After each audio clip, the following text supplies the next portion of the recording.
Strengthen your hand. Boost your influence and confidence. Hello, everyone. Today, we're diving into a fascinating English phrase, strengthen your hand. This expression is rich in meaning and widely used in various contexts. It's not just about physical strength.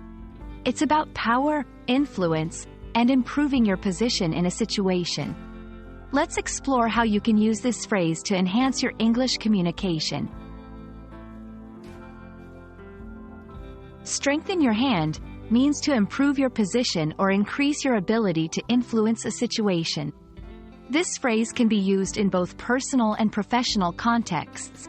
It's about gaining more control or becoming more persuasive in your interactions with others. Strengthening your hand is about empowerment and making your stance more robust and convincing. 1. In negotiations. When you gather more information or gain supporters before a negotiation, you're strengthening your hand.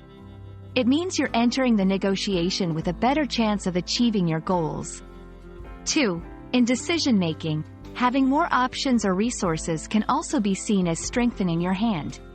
It allows you to make decisions from a position of strength, not desperation. 3. In relationships, improving your communication skills or understanding someone better can strengthen your hand in a relationship. It helps in resolving conflicts more effectively. When talking about preparing for an important event, you might say, "I'm doing my research to strengthen my hand." Discussing strategies, gathering allies will definitely strengthen our hand in the upcoming negotiations. Reflecting on personal development, learning these skills has really strengthened my hand at work.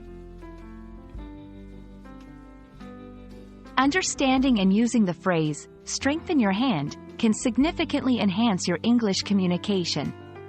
It's a powerful way to express the idea of improving your position or influence in any situation. Remember, it's not just about physical strength but about the power of preparation, information, and strategy. We hope this video has strengthened your hand in mastering English expressions. Keep practicing, and see you in our next video.